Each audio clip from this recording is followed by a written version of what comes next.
Ташиев Раим Атраимов бюджетке 200 миллион доллар төлөп анан чыкты. Коррупцияга айыпталып, абакта отурган бажы кызматынын төрагасынын мурдагы орун басары Раимбек Матраимов эч жакка чыкпоо тилкаты менен улуттук коопсуздук боюнча мамлекеттик комитетинин тергөө абагынан чыгарылышы боюнча атайын кызматтын төрагасы Камчыбек Ташиев 14 ноябрда жогорку кеңеште түшүндүрмө берди. Ал депутат Балбак Төлөбаевдин Раимбек Матраимов абактан чыгарылганы коомчулукта чоң суроо жаратканы тууралуу суроосуна жооп берип жатып, мурдагы бажычы мамлекеттик бюджетке 200 миллион доллар төлөп берип, анан чыкканын айтты.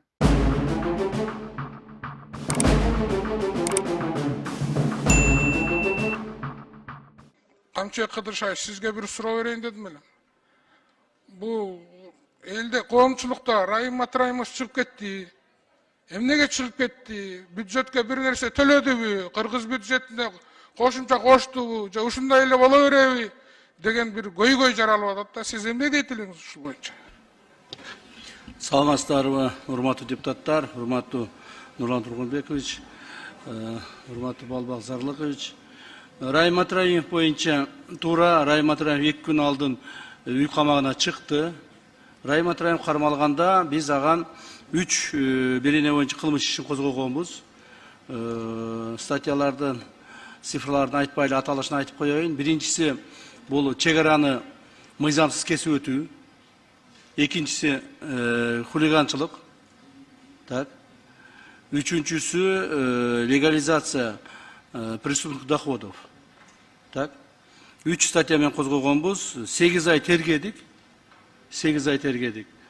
2 күн алдын чыгардык. Раим Матраимов бюджетке, Кыргыз мамлекетинин бюджетине 200 миллион доллар акча төлөп, анан чыкты. 200 миллион доллар. Бул 2 миллион доллар эмес, 20 миллион доллар эмес. Нерде депутаттар жакшы билет. Бизнес кылган депутаттар. 200 миллион деген акча эмне деген акча экенин. Мына 200 миллион доллар акча төлөп чыкты. Бул сом менен алганда 17 миллиард сом. Бул акыркысында. Буга чейинкисинде почти 2,5 миллиард төлөгөн. Ошону менен 19,5 миллиард сом акчаны Раим Матраимов төлөдү. Так. Туура анын бардыгын эле наличный төлөгөн жок. Аны имущество менен төлөдү.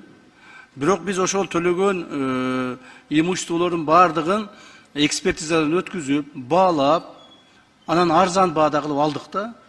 Мисалы мен 2 мисалды айтып кетейин. Биринчи мисалы мына азыркы Чыңгыз Айтматов көчөсүндө бизнес центр бар эле 14 этаждуу. Ошол 14 этаждуу бизнес центрин биз азыр күч структураларына чоң госпиталь кылып атабыз. Ошону алдык да. Ал жерде оценкасы боюнча 53 миллион долларга оценка кылышты эле. Биз 32 миллион долларга алдык.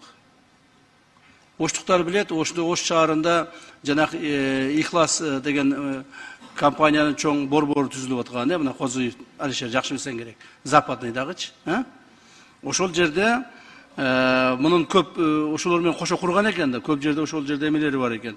Ал жердеги азыркы күндө квартиралар, баягы бизнес центрлер, метр квадраты 1700-1500 доллардан сатылып атыптыр да. А биз аныкын 1200 доллардан баалап алдык. То есть азыр эми мунун бардыгын көз көмүстүк өткүзүп бердик, кийин сатканда, акчага айландырганда оңоюраак болот да.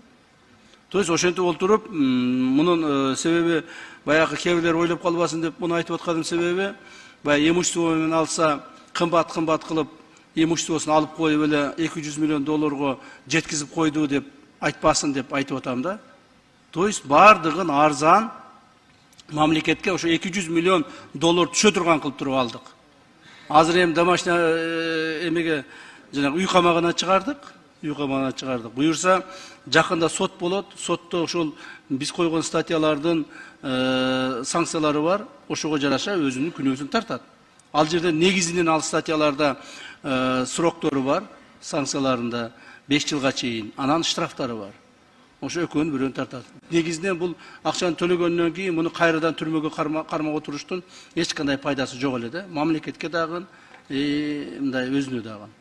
Ошондуктан бул маселе боюнча мен дагы жакын арада ушул 2024 жылы улуттук коопсуздук мамлекеттик комитет тарабынан өндүрүлгөн, кайтарылган мамлекеттик мүлктөрдүн жана финансылык каражаттар боюнча жакында чоң пресс-конференция берем, президентибиздин тапшырмасы менен.